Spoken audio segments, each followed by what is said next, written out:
आज हम जानेंगे शिव और शंकर में अंतर। शिव परमात्मा है और शंकर देवता है। इसलिए कहा भी जाता है ब्रह्मा देवताय नमः, विष्णु देवताय नमः, शंकर देवताय नमः और शिव परमात्माय नमः। शिव रचयिता है अर्थात पिता है। शंकर उनकी रचना अर्थात उनके पुत्र हैं। दोनों का नाम अलग है, दोनों के स्वरूप अलग हैं।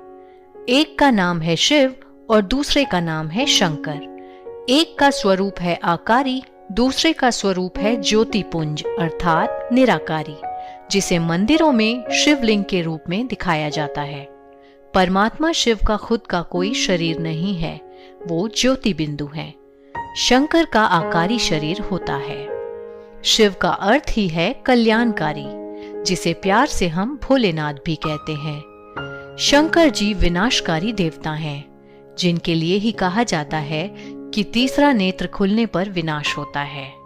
उनकी पोजीशन बिल्कुल एक डिफेंस मिनिस्टर की तरह है। जब तक डिफेंस मिनिस्टर को प्राइम मिनिस्टर या प्रेसिडेंट का ऑर्डर नहीं मिलता, तब तक वो अपनी मर्जी से एक्शन नहीं ले सकता। ठीक उसी प्रकार शंकर जी के ऊपर भी कोई और है, जिन्होंने शंकर जी को ये विनाश का महान कार्य सौंपा है। तो एक भोलेनाथ अथवा कल्याणकारी है और दूसरा विनाशकारी है, और यह दोनों ही कार्य एक दूसरे के बिल्कुल विपरीत हैं। जब कोई मंत्र देता है तो ओम नमः शिवाय कहते हैं, कभी भी ओम नमः शंकराय नहीं कहते। उसी प्रकार शिवरात्रि कहते हैं, कभी भी शंकर रात्रि नहीं कहते। शंकर जी को कैलाश पर्वत पर हमेशा ध्यान मुद्रा में दिखाते हैं। यदि वे खुद ही भगवान हैं, तो वो किसका ध्यान करते हैं? शंकर जी को एक गृहस्थी के रूप में दिखाया जाता है और पूरा परिवार मिलकर के शिवलिंग की उपासना करते दिखाए जाते हैं, अर्थात सारा परिवार मिलकर परमात्मा शिव को ही याद करते हैं। इसके अलावा सभी देवी देवताओं का जन्म दिखाया गया है, जबकि ब्रह्मा, विष्णु और शंकर की उत्पत्ति दिखाते हैं प्रकाश से। तो क्या है ये प्रकाश? प्रकाश अर्थात परमपिता परमात्मा शिव। भारत में चारों दिशाओं में 12 ज्योतिर्लिंगम दिखाए जाते हैं। उत्तर में अमरनाथ, दक्षिण में रामेश्वरम, पूर्व में काशी विश्वनाथ और पश्चिम में सोमनाथ। और इन सभी जगहों पर केवल और केवल शिवलिंग की स्थापना ही की गई है। यहाँ शंकर की मूर्ति कहीं भी नहीं है।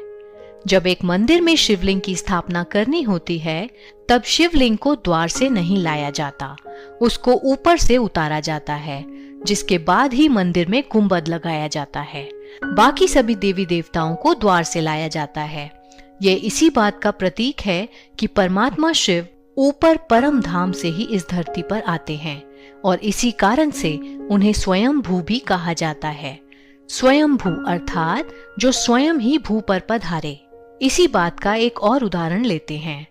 आपने मंदिरों में देखा होगा कि सभी देवी देवताओं का आसन ऊंचा लगाया जाता है, जबकि शिवलिंग को भूतल पर स्थापित किया जाता है, जिसका मतलब ये है कि शिव बाबा धरा पर आकर के ऊंचे से ऊंचे देवी देवताओं की रचना करते हैं, उनका महत्व बढ़ा करके खुद को छुपा लेते हैं।